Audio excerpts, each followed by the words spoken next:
لندن سنة 1888 تحديدا في حي وايت شابل، مكان كان غرقان في الفقر، غرقان في الجريمة والضباب اللي بيخبي وراه بلاوي. في وسط الظلام ده ظهر شبح ملوش ملامح، ملوش اسم حقيقي، لكن العالم كله عرفه باسم واحد بس، رعب قلوب الملايين: جاك السفاح. 5 ضحايا في كام شهر، جروح وهندسة في القتل حيرت أذكياء اسكتلاند يارد. واللغز الأكبر إنه اختفى وكأنه ما كانش موجود. لو جاهز افتح معايا ملفات القضية الأكثر غموضا في التاريخ. عشان نفهم العقلية دي لازم نشوف هو عمل إيه بالظبط. المؤرخين اتفقوا على 5 ضحايا أساسيين، والكل بيسميهم الخمسة الكبار. أول ضحية كانت ماري آن نيكولز. في يوم 31 أغسطس 1888 الساعة 3:40 الفجر، في ممر اسمه باكس رو، لقاها 2 عمال وهي غرقانة في دمها. السفاح دبح رقبتها بضربتين قاطعتين من الشمال لليمين، وبعدها عمل تشويه شديد في منطقة البطن بجروح عميقة. دي كانت البداية. الشرطة افتكرتها في الأول خناقة شوارع عادية، ما كانوش يعرفوا إنها ضربة البداية لكابوس مش هيصحوا منه. أما الضحية التانية كان اسمها آن تشابمان، وديت كانت يوم 2 سبتمبر 1888 الساعة 6 الصبح، في الفناء الخلفي البيت رقم 29 في شارع هامبوري. الجريمة دي أكدت إننا قدام سفاح منظم. الرقبة مقطوعة بنفس الطريقة، البطن مفتوحة بالكامل، والصدمة الكبيرة السفاح استأصل الرحم بمهارة جراحية مذهلة واختفى بيه. هنا بدأت البلد تخاف، وبدأ الكلام يدور إن القاتل ده مش مجرد مجرم، ده حد بيفهم في التشريح وبيفهم كمان في الجراحة. ليلة 30 سبتمبر 1888، الليلة دي سموها الليلة المزدوجة. ليه؟ لأن الليلة دي بالذات كانت جنون. السفاح قتل 2 في نفس الليلة، يفصل بينهم ساعة واحدة بس. الضحية الأولى في الليلة ديت كانت إليزابيث سترايد. لقوها الساعة 1 الفجر في ساحة دوتفيلد.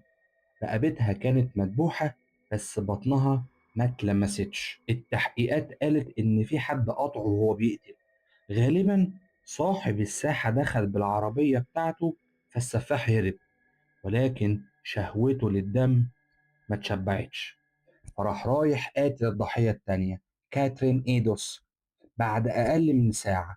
يعني الساعة كانت 1:45 الفجر في ساحة متري، على بعد دقايق من الجريمة الأولى. السفاح طلع غله كله هنا، ذبحها، شوه وشها تماما وعمل فيها علامات زي حرف الفي كده، فتح البطن واستأصل الكلية الشمال واستأصل الرحم. أما الضحية الخامسة فهي ماري جين كيلي، ودي كانت ليلة أو يوم 9 نوفمبر 1888. دي كانت أبشع وآخر جريمة.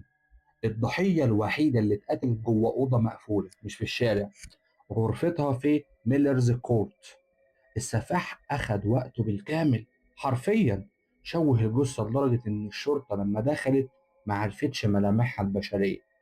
قطع الأنف والأذن واستأصل الأعضاء ونثرها في الأوضة، رماها في الأوضة وأخد قلبها واختفى. المشهد كان مرعب لدرجة إن العساكر اللي كانت واقفة كانت بتعيط من بشاعة الموقف. الشرطة البريطانية سكوتلاند يارد كانت في حالة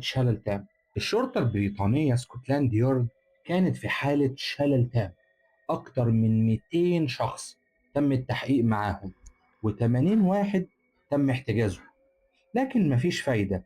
وفي وسط العجز ده كله القاتل قرر يلعب مع الشرطة. الشرطة في الوقت ده استقبلت مئات الرسائل، أغلبها كان مزيف من صحفيين عايزين يبيعوا جرايد، ولكن في 3 رسائل هزوا الرأي العام.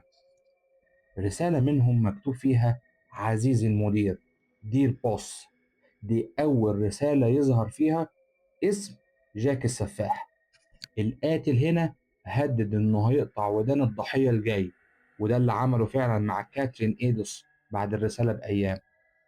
والبطاقة البريدية جاك الوقح وصلت بعد الليلة المزدوجة، وبيفتخر فيها إنه قتل 2 في ليلة واحدة.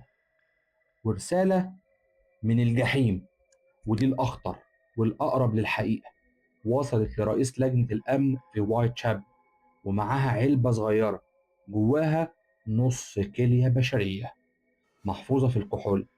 الكاتب قال اللي كتب الرسالة إنه طبخ النص التاني وأكله. وكانت الرسالة ديت مرعبة جدا. مين هو جاك السفاح؟ الشبهات راحت لكل الفئات، من الجزارين لغاية العيلة المالكة، لكن أبرز المتهمين اللي ملفاتهم لسه مفتوحة هم آرون كوسمينسكي. آرون كوسمينسكي ده مهاجر بولندي، كان شغال حلاق وعنده هلاوس ومشاكل عقلية، وكرهه للستات كان فظيع. في سنين مؤخرة وبتكنولوجيا الدي ان ايه الحديثة، بعض العلماء قالوا انهم لقوا اثار جينات تعود لي على شال الضحية كاترين ايبس، بس التحقيق ده لسه عليه خلاف علمي كبير. مونتاج جون درويت ده محامي ومدرس اختفى بعد جريمة ماري كيلي الأخيرة، ولقوا جثته غرقانة في نهر التايمز، يعني كان منتحر. بموته الجرائم وقفت تماما، وده خلى الشرطة تشك فيه جدا. وكمان من المتهمين كان الأمير ألبرت فيكتور حفيد الملكة فيكتوريا. طلعت إشاعات قوية إن هو السفاح، وإن الجرائم دي كانت مؤامرة ملكية علشان يرادوا أو يداروا على فضيحة معينة. لكن المؤرخين أثبتوا إن الأمير ما كانش في لندن أصلا وقت حدوث الجرائم. الدكتور توماس نيل كريم ده طبيب الظلام، ده بقى متهم من العيار التقيل، دكتور وخريج جامعة مرموقة، لكنه كان مريض نفسي وقاتل متسلسل، معروف باسم مسمم لندن. الراجل ده كان بيموت الستات باستخدام سم وبيتلذذ بمعاناته. الصدمة فين بقى؟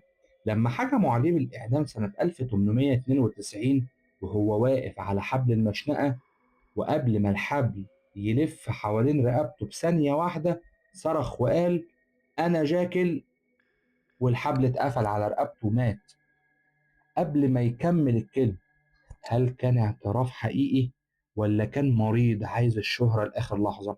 خصوصا إن السجلات بتقول إن وقت الجرايم كان مسجون أصلا في أمريكا، بس الإشاعات بتقول إنه كان بيهرب أو ممكن يكون ليه توأم. وطبعا السر ده مات معاه. في نوفمبر 1888 زي ما ظهر فجأة اختفى فجأة. الجرائم وقفت والرسائل انقطعت والسر اندفن في ضباب لندن.